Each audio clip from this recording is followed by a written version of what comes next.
ദൃശ്യം സിനിമ സംവിധാനം ചെയ്ത സംവിധായകൻ്റെ നാടിൻ്റെ അടുത്ത് നിന്ന് ദൃശ്യം സിനിമയെ വെല്ലുന്ന രീതിയിലുള്ള ഒരു തട്ടിപ്പിൻ്റെ കഥയാട്ടോ ഇന്ന് നമ്മൾ ഇവിടെ കാണുന്നത്. താൻ കുഴിച്ചിട്ട രഹസ്യത്തിലേക്ക് എന്തെങ്കിലും പോലീസ് എത്തുമെന്ന് ഉറച്ചു വിശ്വസിച്ചിരുന്ന നായകൻ അന്നു മുതൽ അതിനെ പ്രതിരോധിക്കാനുള്ള ശ്രമങ്ങൾ ആരംഭിച്ചു. നമ്മുടെ നായകൻ തട്ടിപ്പിൻ്റെ ആദ്യകാലം തുടങ്ങുന്ന സമയത്ത് സമൂഹത്തിൽ നിലയും വിലയുമുള്ള രാഷ്ട്രീയ, സാമൂഹിക, സാമ്പത്തിക നിലകളിൽ ഏറ്റവും ഉന്നതരായ ആളുകളെ ഉൾപ്പെടുത്തിക്കൊണ്ടായിരുന്നു തൻ്റെ തട്ടിപ്പിൻ്റെ തുടക്കം. അതായത് ആദ്യകാലങ്ങളിൽ പകുതി വിലയ്ക്ക് സാധനങ്ങൾ എന്ന് കേൾക്കുമ്പോൾ ആദ്യം ഓടിയെത്തുന്നത് അത്യാവശ്യം ഫിനാൻഷ്യലി സെറ്റിൽഡ് ആയിട്ടുള്ള ആളുകളായിരിക്കും.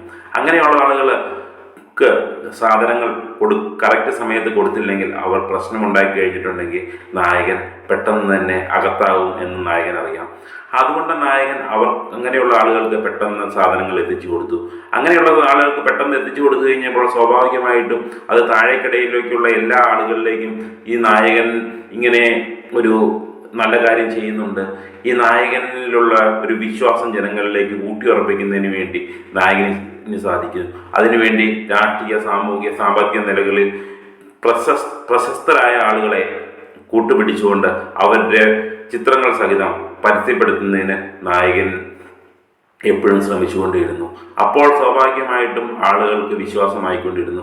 പിന്നീട് വരുമ്പോൾ അത് സാധാരണക്കാരായ ആളുകളാണ് രണ്ടാം ഘട്ടം, മൂന്നാം ഘട്ടത്തിലേക്കൊക്കെ വരികയുള്ളൂ എന്ന് നായകൻ അറിയാം. അങ്ങനെയുള്ള ആളുകൾക്ക് പ്രതികരണശേഷി ഇച്ചിരി കുറവായിരിക്കും. അങ്ങനെയുള്ള ആളുകളുടെ പണം ഇച്ചിരി നാൾ ഹോൾഡ് ചെയ്ത് വെച്ച് കഴിഞ്ഞിട്ടുണ്ടെങ്കിൽ അത് തനിക്ക് എന്നേലും താൻ പോലീസിൽ പിടിക്കപ്പെടും, പോലീസ് തന്നെ പിടിക്കപ്പെടുമെന്ന് നായകൻ അറിയാം. അപ്പോൾ ആ സമയത്തേക്ക് തനിക്ക് രക്ഷപ്പെടുന്നതിന് വേണ്ടി തനിക്ക് വേണ്ടി കുറച്ച് സമ്പാദിക്കുന്നതിന് വേണ്ടി ഇവർ ഈ രണ്ടാം ഘട്ടം, മൂന്നാം ഘട്ടം ഉള്ള ആളുകളുടെ പൈസ നായകൻ കുറച്ച് ഹോൾഡ് ചെയ്ത് തുടങ്ങി. ആ ഹോൾഡ് ചെയ്യുന്നതിനനുസരിച്ച് നായകൻ്റെ അക്കൗണ്ടിലേക്ക് പൈസകൾ കുമിഞ്ഞു കൂടുന്നു. ആ കുമിഞ്ഞു കൂടുമ്പോൾ നായകൻ ആ പൈസ എടുത്ത് തൻ്റെ ബന്ധുക്കളുടെയും സുഹൃത്തുക്കളുടെയും പേരിൽ സ്ഥലങ്ങൾ വാങ്ങിക്കൂട്ടുന്നു. എന്നേലും താൻ പിടിക്കപ്പെടുമ്പോൾ തനിക്ക് രക്ഷപ്പെടുന്നതിന് വേണ്ടി താൻ വസിക്കുന്ന രാജ്യത്തെ നീതിന്യായ വ്യവസ്ഥയിലേക്ക് കോടികൾ വലിച്ചെറിഞ്ഞു കഴിഞ്ഞിട്ടുണ്ടെങ്കിൽ സുഖമായിട്ട് രക്ഷപ്പെടാമെന്ന് ഉറപ്പുള്ള നായകൻ അതിനുവേണ്ടിയുള്ള പൈസയും സ്വരുക്കൂട്ടി വെച്ചതിന് ശേഷം മാത്രമാണ് പോലീസിലേക്ക് പിടിക്കപ്പെടുന്നത്.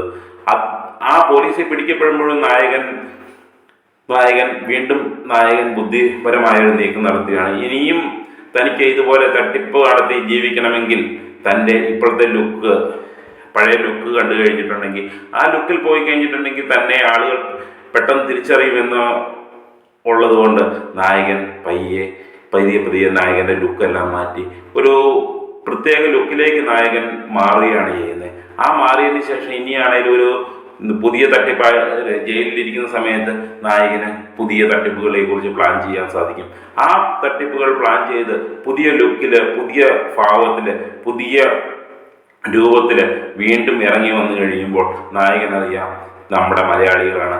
ആട്ടുംകാട്ടം വില കുറഞ്ഞ പകുതി വിലയ്ക്ക് കിട്ടുമെന്ന് പറഞ്ഞു കഴിഞ്ഞിട്ടുണ്ടെങ്കിൽ ഒരാവശ്യവും ഇല്ലെങ്കിലും അത് വാങ്ങി വീടിൻ്റെ ഷോക്കേസിൽ കയറ്റിവെക്കുന്ന സ്വഭാവമുള്ളവരാണ് നമ്മുടെ പ്രബുദ്ധ മലയാളികൾ എന്ന് നമ്മുടെ നായകന് കറക്റ്റായിട്ട് അറിയാം. അതുകൊണ്ട് അതിന് ആവശ്യമായ എല്ലാ കാര്യങ്ങളും ചെയ്തു വെച്ചതിന് ശേഷം മാത്രമാണ് നമ്മുടെ നായകൻ ഇതാ ജയിലിലേക്ക് പോയിരിക്കുന്നത്. ജയിലിൽ നിന്ന് തിരിച്ചിറങ്ങി വരുമ്പോഴും നായകൻ കുറച്ചുകൂടി ശക്തനായിട്ട്, കുറച്ചുകൂടി ഊർജ്ജസ്വലനായിട്ട് പുറത്തിറങ്ങി ഇനിയും ഇതുപോലെയുള്ള തട്ടിപ്പുകൾ നടത്തുമെന്ന കാര്യത്തിൽ യാതൊരു സംശയവുമില്ല. നമ്മുടെ നായകന് വേണ്ടി ഇനി കേസുകൾ വാദിക്കാൻ വരുന്നതൊക്കെ ലക്ഷങ്ങളും കോടികളും പ്രതിഫലം കെട്ടുന്ന വക്കീലന്മാരായിരിക്കും. ആ വക്കീലന്മാർക്കുള്ള പണം വരെ സമ്പാദിച്ചു വെച്ചതിന് ശേഷം മാത്രമാണ് നമ്മുടെ നായകൻ പോയി എന്ന് പറയുമ്പോൾ നായകൻ്റെ ബുദ്ധി, സാമർഥ്യം എത്ര വലുതായെന്ന് നമുക്ക്